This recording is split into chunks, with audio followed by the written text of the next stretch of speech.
वैसे तो सभी फूल बहुत खूबसूरत होते हैं, लेकिन आज मैं आपसे बात करूंगी इस फूल के बारे में जिसे देखते ही आपके मुंह से वाव निकलेगा। हेलो एवरीवन, आप सभी गार्डनिंग लवर्स का मेरे चैनल में स्वागत है। तो आज मैं बात करूंगी आपके साथ कृष्ण कमल, राखी बेल या पैशन फ्लावर के बारे में। और आप अगर मेरे इस चैनल पे नए हैं तो please like, share and subscribe my channel. तो इसको कृष्ण कमल क्यों बोला जाता है? क्योंकि महाभारत के काल से इसका एक लिंक है। इस फूल को आप एक एनालॉजी है इस सोच सकते हैं। ऐसा बोला जाता है कि इसमें ये जो येलो पेटल्स हैं ये 5 हैं, तो ये पांडवाज हैं, और ये जो पर्पल एंड वाइट फिलामेंट्स हैं ये 100 कौरवास को शो करती हैं। और ऊपर आप देखेंगे एकदम गोल के ऊपर ये 3 ब्रह्मा, विष्णु, महेश हैं। तो ये ऐसी मान्यता है स्पेशली हिंदू धर्म के अंदर, इसीलिए शायद इस फूल का नाम कृष्ण कमल रखा गया है। इसके साथ साथ इसे राखी बेल भी कहते हैं, क्योंकि पुराने ज़माने में एकदम 80s में इस तरह की राखियाँ चलती थी, बहुत बड़ी बड़ी सी, तो इसे राखी बेल भी कहा जाता है। और इसके साथ साथ इसका नाम पैशन फ्लावर भी है। तो आज मैं आपके साथ इसके नाम के ऊपर तो बहुत चर्चा हो गई, अब मैं इसकी केयर के बारे में आपसे डिस्कस करूंगी। आपको कृष्ण कमल में और भी कई कलर जैसे वाइट और रेड कलर मिल जाएंगे, और इसका रेट नॉर्मली 150 से लेके 300 तक के रेंज में होता है। ये वाइन की मैच्योरिटी और कलर पे भी डिपेंड करता है। और इसके साथ साथ आपको इसका एक छोटा पौधा मार्च स्टार्ट या अप्रैल में, जिसमें फूल नहीं लगे हों, वो 60 रुपये तक के अंदर रेंज में भी मिल जाता है। ये मेरा 2 साल पुराना प्लांट है। मैंने मार्च अप्रैल में इसकी केयर भी आपके साथ डिस्कस करी थी, जब ये डोरमेंट पीरियड से बाहर आया था। सर्दियों के टाइम पे ये डोरमेंट पीरियड में चला जाता है। जब मार्च में मैंने इसे फर्टिलाइज़ किया था, फिर अप्रैल में। और इसमें फ्लावरिंग जो होती है वो नॉर्मली बारिश के टाइम से ही शुरू होती है। तो इस बार तो क्योंकि बहुत तेज़ गर्मी पड़ी थी, तो इस गर्मी में बचाने के लिए मैंने इसके टॉप सॉइल में थोड़ी कोकोपीट भी ऐड करी थी। और इसकी सॉइल वेल ड्रेन तो होनी चाहिए, लेकिन आपको इसमें मॉइस्चर बना के रखना होगा, स्पेशली गर्मी के टाइम पे। इवन बारिश में, अब जो लगातार बारिश हो रही है, मेरा पौधा पूरा मैं डायरेक्ट रेन में रखा हुआ है, तो वेल ड्रेन सॉइल है, इसलिए ये देखिए अभी भी बहुत अच्छे से चल रहा है।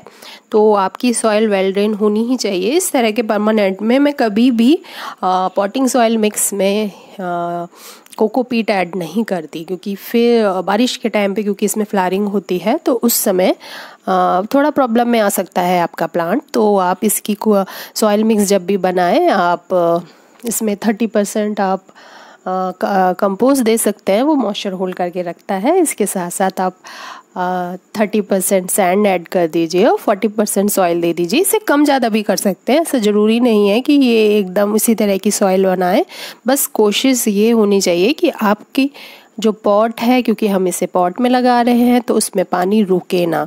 और आप पॉट का ड्रेनेज होल बहुत अच्छी तरह से कवर कीजिए, नीचे बहुत सारे पेबल्स वगैरह दे दीजिए, जिससे आपके प्लांट में पानी रुके ना रहे।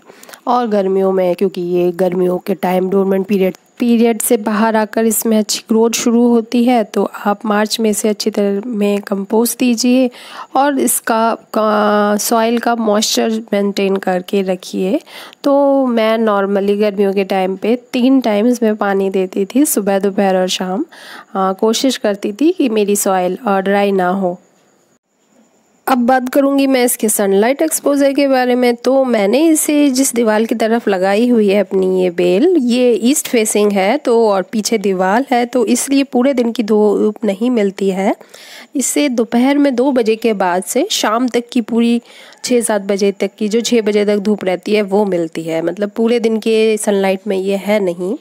और अगर मैं बोलूँ इसके पानी का, तो मैं बता ही चुकी हूँ कि मॉइस्चर बना के रखिएगा। अभी तो बारिश में खैर इतना प्रॉब्लम नहीं है, लेकिन स्पेशली गर्मी के टाइम पे, क्योंकि ये परमानेंट प्लांट है, आप एक बार ला के, ये नहीं कि एक ही साल में ख़राब हो जाए। अगर आप इसके डोरमेंट पीरियड में थोड़ी अच्छे से केयर करें, तो वो मैं आपको विंटर में फिर से डिस्कस करूँगी। डोरमेंट पीरियड में इसका पानी और थोड़ा इसका ध्यान रखिएगा। थोड़ा सा अगर आप क्योंकि हम लोग नॉर्थ यूपी से हैं, तो फॉग के टाइम पे से अगर हम शेड के नीचे रख दें तो ये बहुत बहुत अच्छे से चलता है। और अब मैं बात करूं खाद देने की, तो ये डोरमेंट पीरियड से जैसे ही बाहर आई मेरी बेल, तो मार्च में मैंने पहले से फर्टिलाइज़ किया इसकी ग्रोथ के लिए। फिर अप्रैल में, मई जून में मैं नॉर्मली फर्टिलाइज़र नहीं देती हूँ किसी भी प्लांट में। और अब मैं जुलाई में मैंने इसे फिर से फर्टिलाइज़ किया था, क्योंकि जुलाई से इसमें बड्स बननी शुरू हो गई थी, मिड ऑफ जुलाई से। और अगस्त में आप देख रहे हैं खूब अच्छी हैवी फ्लावरिंग हो रही है। तो अब मैं इसमें सरसों की खली का लिक्विड फर्टिलाइज़र ऐड करूँगी, क्योंकि अभी थोड़ा सा ठंडा है। मैं नॉर्मली गर्म जब तक रहता है 35 के अंडर चल रहा है टेम्परेचर, तो मैं सरसों की खली का फर्टिलाइज़र दे देती हूँ। नॉर्मली 35 प्लस अगर टेम्परेचर रहता है, थोड़ा गर्म रहता है, तो क्योंकि वो थोड़ा गर्म होता है तो अवॉइड करती हूँ। और 1:10 मतलब 1 भाग सरसों की खली और 10 भाग पानी, मतलब बहुत ही डाइल्यूट करके देना चाहिए सरसों की खली का फर्टिलाइज़र। तो वो मैं इसमें ऐड करूँगी। आप चाहें तो कंपोस्ट, गोबर की खाद या वर्मी कंपोस्ट का लिक्विड फर्टिलाइज़र भी दे सकते हैं, जो मैं नॉर्मली देती हूँ, जिसका वीडियो मैंने आपके साथ शेयर किया है। बनाना पील का लिक्विड फर्टिलाइज़र दे सकते हैं। इस समय क्योंकि इसमें बहुत अच्छी फ्लावरिंग हो रही है और बड्स बहुत सारी बन रही हैं, तो इनकी ग्रोथ के लिए थोड़ी मैं इस समय इसमें कंपोस्ट थोड़ा 15 से 20 दिन के अंदर थोड़ा थोड़ा ऐड करती रहती हूँ। अब बात करूँगी पेस्ट अटैक के लिए, क्योंकि बारिश के टाइम पे फ्लावरिंग हो रही है, तो आप फंजीसाइड का यूज़ ज़रूर कीजिएगा। एक सीज़न में बारिश में केमिकल फंजीसाइड कोई भी, जैसे मैं साफ यूज़ करती हूँ।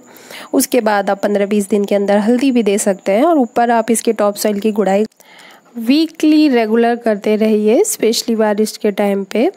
तो ये आपकी सॉइल को एरिएशन और उसको फंगस से बचाएगी, साथ साथ वाटर लॉगिंग की प्रॉब्लम भी नहीं होगी।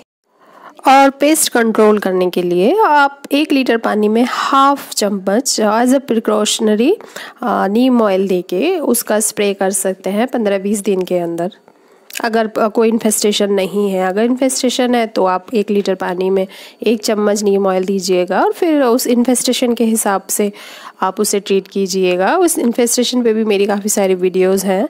चींटियों का थोड़ा ध्यान रखिएगा। मैंने रेगुलर अभी आजकल इसमें वो लक्ष्मण रेखा लगा रही हूँ इसके गमले के आसपास और दीवार में, जहाँ से भी मुझे लग रहा है कि चींटियाँ आ रही हैं। एक ये ज़रूर ध्यान रखिएगा। अगर आप चींटियाँ कंट्रोल कर लेंगे तो इन्फेस्टेशन भी इतनी जल्दी इसमें नहीं आएगा।